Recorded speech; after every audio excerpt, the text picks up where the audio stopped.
Titus रोम का 10वां शहंशाह। अहले रोम इसे जालिम और बेहिस समझते थे, मगर जब वो शहंशाह बना तो अपने इक़दामात से सबके दिल मोह लिए। वो रोम का 10वां शहंशाह टाइटस था। इस वीडियो में जानेंगे कि टाइटस कौन था, वो रोम का हुक्मरान कैसे बना था, किन इक़दामात ने इसे मकबूल तरीन हुक्मरानों की फहरिस्त में शामिल किया था। चैनल को सब्सक्राइब कर दें और घंटी का निशान दबा दें ताकि आप तक हमारी दिलचस्प और मालूमाती वीडियोस बर वक्त पहुँचती रहे। दोस्तों, टाइटस साल 39 ईस्वी में 30 दिसंबर की तारीख को रोम में पैदा हुआ था। वो रोम के 9वें शहंशाह वेस्पासियन का बेटा था। तारीखदान स्यूटोनियस के मुताबिक टाइटस जिस्मानी लिहाज से मजबूत, दिलकश और खूबसूरत शख्सियत का मालिक था। इसके खानदान को रोम की सियासत में अहम किरदार शहंशाह क्लॉडियस के दौर में मिला था, जिसने 41 ईस्वी में 54 ईस्वी तक हुकूमत की थी। क्लॉडियस के दौर में जब 43 ईस्वी में बरतानिया के खिलाफ फौजी मुहिम रवाना की गई तो उसमें वेस्पासियन ने एक अहम फौजी दस्ते की कमान संभाल ली थी और फतह में नुमाया किरदार अदा करते हुए कई कबाइल और लगभग 20 कस्बों पर कब्जा कर लिया था। इस कामयाबी से क्लॉडियस ने इसे नुमाया ओहदों से नवाजा, यहाँ तक कि 51 ईस्वी में वो रोम के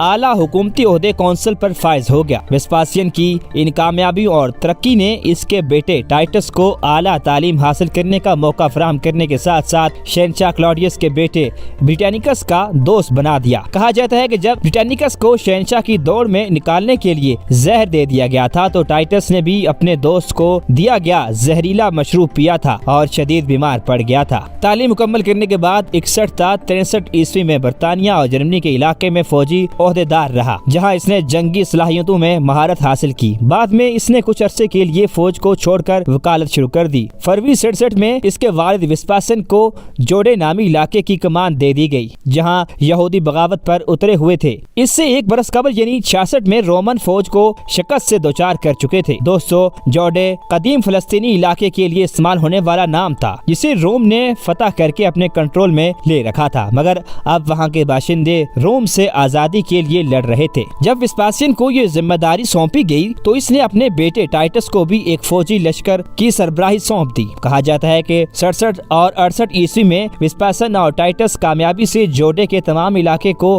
बागियों से साफ कर चुके थे, सिवाय यरूशलेम के। जून 68 में शहंशाह नेरो की मौत के बाद वेस्पासियन और इसके बेटे ने तमाम तर तवज्जो दारुल हुकूमत रोम पर मरकूज करते हुए शहंशाह के मनसब के हुसूल के लिए कोशिशें शुरू कर दी। वेस्पासियन को शहंशाह बनाने की जद्दोजहद में टाइटस अहम किरदार अदा करता रहा, यहाँ तक कि 69 ईस्वी के इख्तिताम पर इसका वालिद इस मनसब के हुसूल में कामयाब हो गया। शहंशाह बनने के बाद वेस्पासियन ने टाइटस को जोड़े के इलाके की कमान सौंप दी, जहाँ अभी भी यहूदियों की बगावत जारी थी। तारीखदानों के मुताबिक टाइटस ने यहूदियों की हिमायत के हुसूल के लिए उन्हें मुज़ाकरात की पेशकश की, मगर वो नहीं माने, जिसके बाद इसने जंग छेड़ दी। ये खूनरेज जंग थी जिसमें टाइटस ने पूरी की पूरी आबादियों को मौत के घाट उतार दिया। कहा जाता है कि इसने मुकद्दस शहर यरूशलेम का मुहासरा किया, जो कई माह जारी रहा और शहर के बाशिंदे फाका कशी के दहाने पर पहुंच गए। इन हालात में शहर से भागने की कोशिश करने वाले हजारों अफराद को टाइटस की जानिब से सलेब पर चढ़ाकर मौत के घाट उतारा गया। सितंबर 70 में इसकी फौज शहर में दाखिल हो गई, जहां अनगिनत शहरियों को कत्ल करने के साथ साथ कई मकामात पर आग लगा दी गई और मुकद्दस इमारत को भी नजर आतिश किया गया। वर्ल्ड हिस्ट्री के मुताबिक कब्जे के बाद एक दीवार को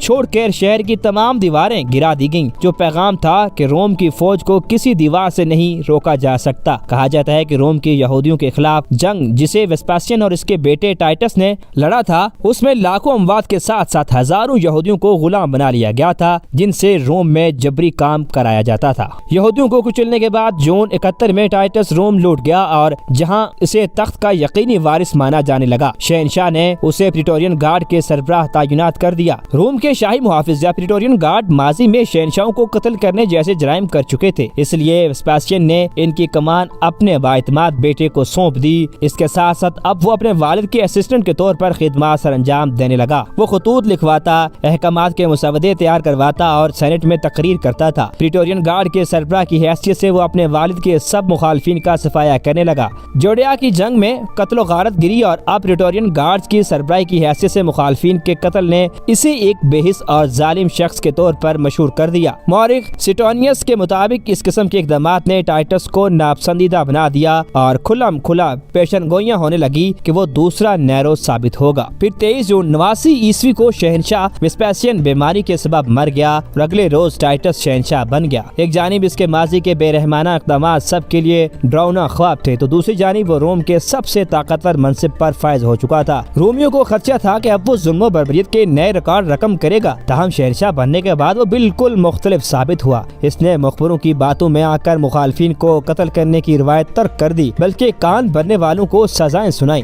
وہ پرسکون اور منصفانہ انداز سے حکمرانی کرنے لگا اور مصیبت کی گھڑی میں عوام کی بڑھ چڑھ کر مدد کرنے لگا۔ اگست 79 میں کیمپینیا کے مقام پر موجود پہاڑ جس کا نام ویسویس تھا سے آتش فشاں مادہ پھوٹ پڑا، جس سے قریبی آبادیاں برباد ہو گئیں۔ ٹائٹس نے متاثرہ علاقوں کا دورہ کر کے عوام کو ریلیف کی فراہمی کا عمل یقینی بنایا۔ ابھی وہ متاثرہ علاقوں کے دورے پر ہی تھا کہ روم میں آگ بھڑک اٹھی جو مسلسل 3 روز جاری رہی اور شہر کا بیشتر حصہ جل گیا۔ وہ روم لوٹا اور راکھ شدہ علاقوں کی تعمیر نو کے لیے منصوبہ بندی کرنے لگا۔ کہا جاتا ہے کہ تباہ شدہ عمارتوں کی تعمیر نو کے لیے اس نے اپنی ذاتی دولت تک تقسیم کر دی۔ ورلڈ ہسٹری انسائکلوپیڈیا کے مطابق اس نے اپنے گھر سے قیمتی اشیاء اٹھا کر جلنے والے مندروں اور دیگر عمارات کے لیے وقف کر دی۔ ٹائٹس کی حکومت کے دوران روم کو جو تیسرا بڑا مسئلہ درپیش آیا وہ طاعون کی وبا تھی۔ تاریخ دان سٹونیس کے مطابق شہنشاہ نے وبا سے نمٹنے کے لیے ہمہ قسم کے انسانی اور روحانی اقدامات اٹھائے۔ اس نے ہر قسم کی قربانیوں کے ساتھ ساتھ طبی علاج معالجے کا بھی سہارا لیا۔